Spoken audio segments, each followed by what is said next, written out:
물론 믿음이 없어가지고 지옥 갈 수도 있겠죠. 근데 우리에게는 그런 권한은 없어요. 그러나 그것은 심각한 죄입니다. 그것은 하나님 앞에 마땅히 주고요. 이러한 고통들이 있는 것이죠. 잠언 8장 36절에 보니까 사망을 사랑하는 자 하나님을 무시하는 거예요. 하나님을 무시하는 거예요. 나에게 생명을 주는 분, 내게 인생을 살아내라라고 우리에게 기회를 주고 선물을 주신 분의 그 마음과 그 뜻을 저버리는 일이죠.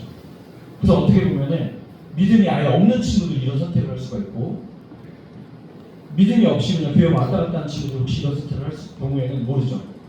그 구원이 어떻게 되는지. 그러나 우리가 천국인지 지옥인지 판단하는 것은 주님의 몫입니다.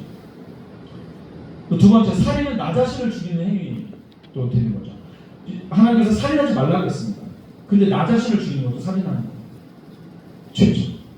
그리고 여러분, 그 자살한 사람 주변에 가족, 친구들에게 상실감을 정말 가져다는 큰 상실이 거죠. 자신의 인생을 포기할 것만 아니라 주변에 있는 사람들도 비참에 빠지게 만드는 게 뭐냐? 자살입니다. 조금만 바꾸면 될 텐데 여러분, 자살을 거꾸로 해보세요. 살자.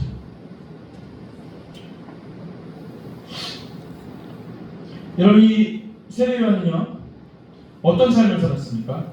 낙타 털옷을 입고 메뚜기와 들꿀을 먹었습니다. 석청이라고 되어 있잖아요. 네, 석청이 이제 이 꿀의 결정체인데, 이 결정체들이 뭐 돌에도 묻고 들에 이렇게 바닥에도 묻고 나무에도 묻고, 이게 석청이라고 하는데, 이 그런 삶을 살았지만은 그에게 확신을 주는 것이 있었으니, 그는 갑자기 자기가 이렇게 2인자로 주님이 오는 길을 예비하는 대로 살게 됐다고 생각하지 않고, 그에게는 정체성이 있었단 말이에요. 뭐예요? 바로 선지자 이사야의 글에 보라, 내가 내 사자를 내 앞에 보내노니 저가 내 길을 예비하리라. 강야에 외치는 자의 소리가 있어 가로되 너희는 주의 길을 예비하라. 그의 책봉을 평탄케 하라. 기록된 것과 같이 세례 요한이 이르러 광야에서 주의 사함을 받게 하는 회개의 세례를 전파하니. 그러니까 나의 인생 자체가 이미 예수님 오시기 전 600년 전 사람인 이사야에 의해서 선언되어지고 예언되어졌다. 정체성이 있었던 거죠. 또 천사가 와서 뭐라고 얘기합니까? 넘겨주세요. 먼저 하나님께서 말씀하신 걸 먼저 나누겠습니다. 다 같이 말라기 4장 5절입니다. 시작. 주의 크고 두려운 날이 이르기 전에 내가 너희에게 엘리야를 보내겠다. 엘리야를 보내겠다고 하나님께서 말라기 선지자를 통해서 말씀하셨어요. 근데 예수님이 뭐라고 말씀하세요? 다 같이 읽겠습니다. 시작. 너희가 그 예언을 기꺼이 받아들이려고 하면 요한, 바로 그 사람이 오기로 되어 있는 엘리야이다. 그러니까 이미 자기가 엘리야는 뭐예요? 선지자의 대표잖아요. 선지자는 뭐예요? 하나님의 뜻을 선포하고 하나님께서 회개하라, 하나님께서 너희는 거룩하여라, 이런 하나님의 뜻과 명령을 전파하는 사람이잖아요. 그 전파하는 사람으로 내 인생이 정해져 있다. 예수 그리스도를 선포하고 천국 복음을 선포하는 사람으로 나는 정해져 있는 걸 알고 있습니다. 천사가 또 뭐라고 얘기합니까? 넘겨주세요. 읽겠습니다. 시작. 그는 어머니 뱃속에 있을 때부터 성령을 충만하게 받을 것이며 이스라엘 자손 가운데서 많은 사람들을 그들의 주 하나님께로 돌아오게 할 것이다. 그가 또 엘리야의 신령과 능력으로 주 앞에 먼저 와서, 천사가 나타나가지고 이 세례 요한의 부모님께 얘기했어요. 광야에 외친 자의 소리가 될 거다. 주의 길을 예비하는 소리가 될 거다. 그리고 요한의 마음은 어때요? 딱 정해져 있었던 거예요. 나는 나의 역할은 여기까지. 나의 역할은 이런 사람이다 라고 정해져 있었어요. 흔들리지 않죠. 너는 뭐 하고 있는 거야? 광야에서 다른 사람들은 저렇게 성전에서 일도 하고 멋있게 인생을 살아가는데 너는 낙타 털옷이나 입고 별을 못 삼아 별보기 운동하냐? 이러면서 놀릴 거 아니에요. 근데도 흔들리지 않았던 것이죠. 그렇습니다. 넘겨주세요. 여러분, 우리 세례요한의 이 이야기는 우리에게 여러 가지 것들을 시사해 줍니다. 치열한 경쟁과 같은, 또 전쟁과 같은 고난 속에서 우리 뭐예요? 해야 될 일인데, 첫 번째는 나의 존재와 신분에 대한 확신을 가져야 된다. 이렇게 말씀하고 있는 것이죠. 여러분, 나의 존재와 신분에 대한 확신. 나의 존재는 어떤 존재예요? 존귀한 존재입니다. 여러분, 태어날 때부터 일단 엄청난 경쟁률을 뚫고 이 땅에 태어나신 거죠. 네. 정작 60억 마리 중에서 한 분이시잖아요. 그러니까 태어날 때부터 존귀하신 분들이에요, 사실은. 그리고 하나님께서는 여러분을 향한 뜻과 계획을 갖고 계시죠. 사랑하시죠. 여러분의 자리를 다 마련해 두고 계시죠. 그러나 우리가 처음 가보는 길이고 막막하기 때문에 우리 마음이 자꾸 비교당하고 경쟁하기 때문에 나의 존귀함을 잃어버릴 수도 있어요. 하지만 우린 정말 존귀한 사람입니다. 예수님께서 나를 위해 죽으셨고 주께서 우리를 너무나 시편 139편 13절을 보니까 신묘막직하게 원더풀하게 우리를 만들어주셨어요. 우리의 존재 자체가 존귀한 것이고 또 하나님은 여러분에게 각자에 맞는 달란트 그리고 직업 다 예비해 놓고 계세요. 아마 저희 부모님이 맨날 장난치고 사고치는 저를 보면서 목사가 될 거라고 꿈에도 못 줬어요. 근데 다 마련해 두시더라고요. 다 인도해 놨더라고요. 다 이렇게 막 드라이브해서 우리를 인도해 가시더라고요. 그게 여러분의 인생이에요. 걱정하지 마세요. 나 뭐 하면서 살지? 나 뭐 했으지? 아니요. 여러분 자체로 존경하시는 분이고요. 주님의 사람이고 주님의 아들이고 주님의 딸이고 주께서 하나님의 큰 일을 위해서 이 땅에 세우신 분이 여러분들이시죠. 그 존경이 필요해요. 근데 내가 그 마음 먹겠다고 해서 그게 생기는 건 아니에요. 그럼 어떻게 해야 돼요? 넘겨주세요. 나의 존재가 신분에 대한 확신은 성령께서 하시는 겁니다.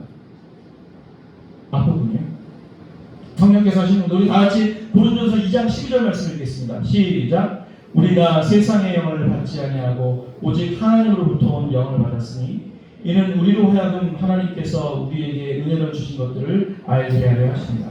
성령께서 우리에게 왔을 때 우리에게 은혜를 주신 것들을 우리에게 깨닫게 돼요. 아, 내 인생에 이런 가치가 있구나. 아, 난 존귀한 사람이다. 누가 깨닫게 해주신다고요? 성령 하나님께서. 그러니까 우리가 뭐 할까요? 예배 드리는 거예요. 그러니까 우리가 뭐 할까요? 찬송하는 거예요.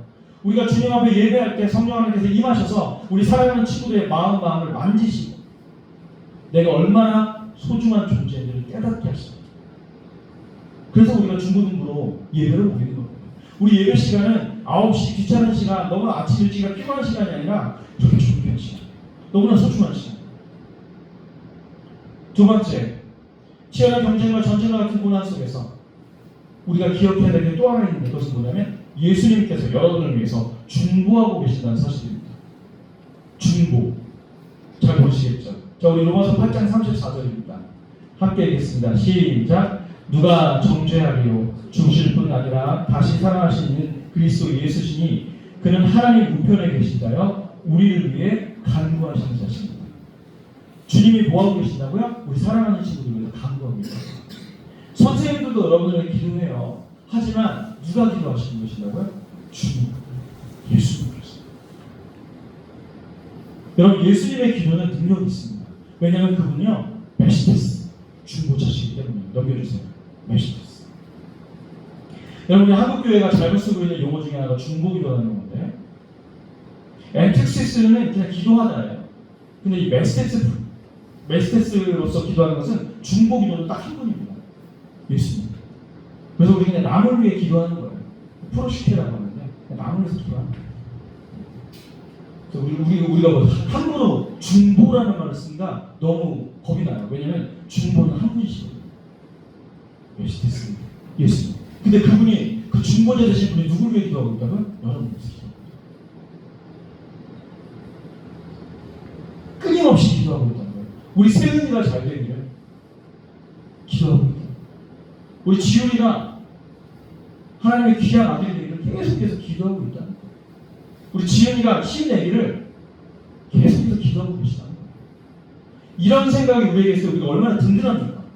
중보는 한 분인데 그 한 분밖에 안 계신 분이 나를 위해서 기도하신다. 그분이 나를 위해 중보 기도하신다. 어마어마한 사실인 거죠. 중보 기도의 가치가 그분만 할 수 있다 보니까 약간 가치가 올라가죠. 너도 나도 중보 기도 아니야. 여기 남을 위한 기도죠. 그러시죠. 엔텍시스. 메시테스로서 주께서 기도하십니다. 또 세 번째입니다. 치열한 경쟁과 전쟁과 같은 고난 속에서 우리가 세 번째 우리가 명심해야 될 일이 있습니다. 우리 마음을 지킬 일이 있습니다. 무엇입니까? 우리는 지어져가고 만들어져가는 중이다. 우리는 지금 완성된 작품이 아니라 지어져가고 만들어져가는 중이다. 이런 생각을 가지셔야 돼요. 그럼 우리 선생님들은요? 저희가 완성됐습니까? 아니죠. 우리도 마찬가지고 저도요. 계속해서 지어져가고 만들어져가는 중이에요. 그거를 생각하셔야 돼요. 넘겨주세요. 여러분, 위대하고 아름다운 것일수록 많은 시간이 걸려요. 멋진 건축물일수록, 멋진 작품일수록 시간이 많이 걸립니다. 너무 조급해하지 마세요. 비교하면서, 경쟁하면서, 나 왜 이렇게 뒤처지지? 아니요. 여러분은 굉장히 알맞은 속도로 하나님께서 인도해 가고 있어요. 그래서 여러분 항상 되뇌이셔야 돼요. 나는 알맞은 속도로 가고 있다. 이렇게. 근데 이게 없잖아요. 조급해져요. 불안해져요. 힘들어져요. 근데 우리는요, 주께서 위대하고 아름답게 지으셨기 때문에 천천히 가요. 박자를 치면 안단테 이게 가요. 수련할 때, 우리 수련할 때 뭐 많은 거 변한 것 같죠? 아니요. 우리 다 같이 손을 잡고 한 발짝 걸어요. 또 다음 수련할 때 한 발짝 이렇게 되는 거예요. 여러분, 우리 중고등부 어떻게 만들어졌어요? 지난 7년 동안 선생님이 갑자기 와서 이상하게 중고등부 생생 아니에요. 우리 선생님들이 천천히 만들어온 공동체예요. 이런 겁니다. 여러분, 우리 인생은 10대에서 20대 후반까지 준비하는 기간이에요. 아직 시간 많이 남았어요. 포기하면 안 돼. 집안 때문에 내가 뭐 가진 게 없는 것 같아서 나의 겉모습 때문에 나의 조건 때문에 포기하시면 안 돼요. 천천히 준비하시는 거예요. 우리는 지어져 가고 있는 중이에요. 예수 그리스도 안에서 서로 영향력을 주면서 믿음도 지어져 가는 중이에요. 지어져 가는 중인 것을 잘 아셔야 하는 것입니다. 결론입니다. 여러분, 우리는 전쟁가도 하고 좀 힘든 대한민국 이 땅에 중딩 고딩으로 살고 있습니다. 이 고난이 우리 대한민국에 살아가는 여러분에게만 허락하는 고난이에요. 어떻게 보면 영광스러운 고난일 수 있습니다. 그때 우리가 세 가지를 잊지 않으셔야 되겠습니다.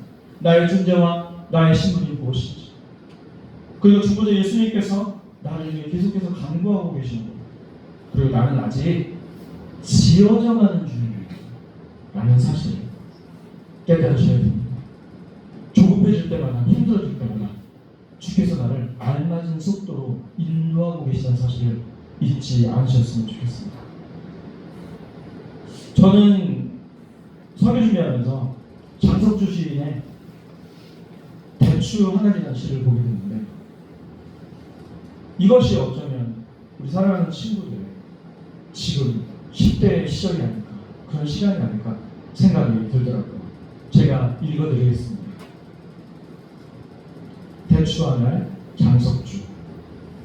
적의 저절로 붉어지는 없다. 저 안에 태풍 몇 개, 저 안에 천둥 몇 개, 저 안에 벼락 몇 개. 적의 저 혼자 두드러지는 없다. 저 안에 무서운 일이 몇 번, 저 안에 땡볕 두어 달, 저 안에 초승달 몇 날이 들어서서 둥글게 만드는 것이다. 대추나무야, 너는 세상과 도를.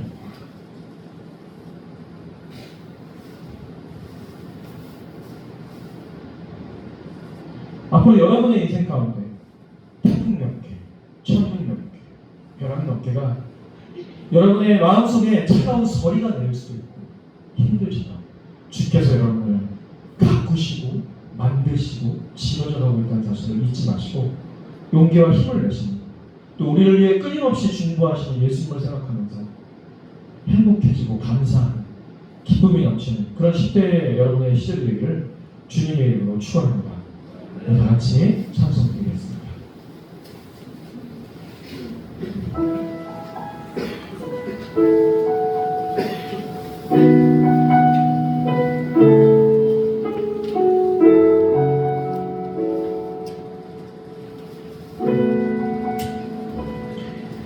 찬양합니다.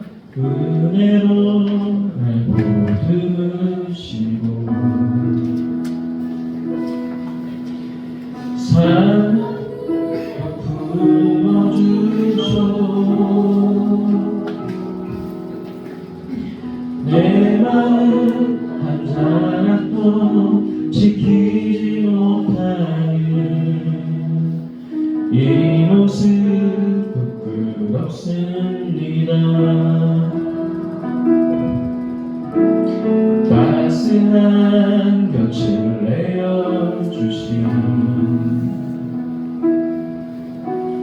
주님 앞에 나아갑니다. 변형 못할 그 길로 나를 붙드시는 주 이름만 바라봅니다. 매일 마주한 슬픔을 견뎌나가며 주 예수의 마음을 닮아가네. 두려운 걸음마다 주가 동행하니 주의지하며 오늘을 걷네. 주의 신실한 소망을 깊이 나누며 주 예수의 등혈을 채워가네. 하나님의 자녀로 명예 지켜가며 깊어진 삶을 주께 드리네. 우리 다같이 일어나서 찬양하시겠습니다.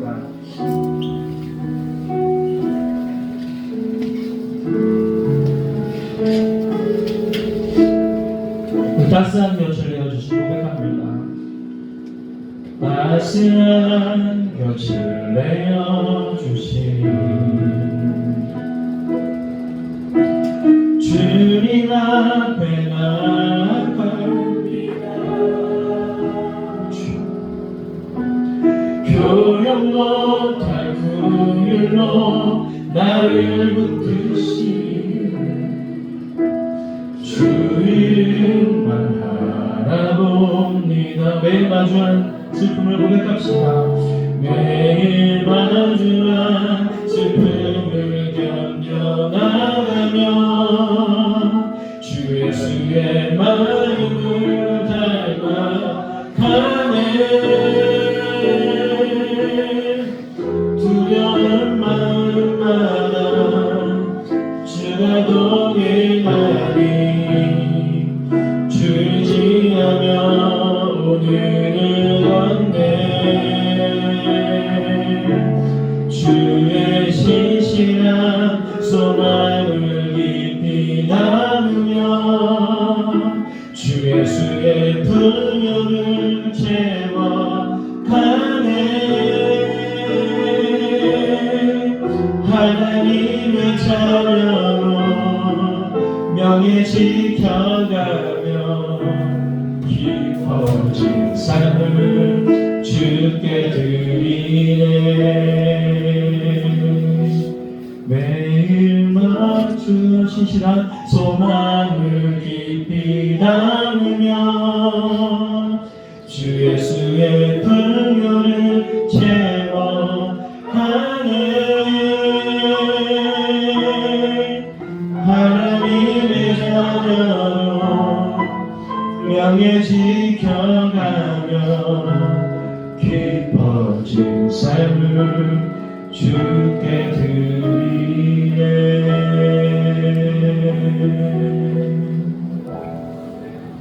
하나님 감사합니다. 우리 사랑하는 친구들을 위하여 늘 기도하고 계시고 격려하시며 또 우리 사랑하는 친구들에 대한 계획과 그 사랑을 그 뜻을 포기하지 않으시는 주님을 찬양합니다. 우리 친구들 비록 힘들고 어려운 시기를 지나고 있습니다. 학교 갔다가 학원 갔다 집에 갔다 학교 갔다 학원 갔다 집에 갔다 쳇바퀴 도는 삶 같지만 주님 그 가운데서 우리가 주님을 바라보며 미래를 잘 준비해 나가는 인생 될 수 있도록 주님 도와주시옵소서. 하나님 우리가 얼마나 소중한 존재인지 잊지 않게 하여 주시고 하나님 안에서 아름다운 꿈을 꾸며 살아가는 귀한 우리 중고등부 친구 될 수 있도록 인도하여 주시옵소서. 성령 하나님 그 마음 허락하여 주옵소서. 지금은 우리 주 예수 그리스도의 은혜와 하나님의 사랑하심과 성령님의 감화 감동 충만 역사하시니 나를 사랑하시는 주님을 바라보며 나의 존귀함과 명예를 지켜가며 포기하지 아니하고 주님의 기도를 믿으며 온전히 주를 위해 살아가리라 다짐하며 돌아서는 사랑하는 모든 친구들 머리머리 위에 그 인생 위에 사랑하는 선생님들 위해 이제부터 영원토록 함께 하실지어다. 아멘.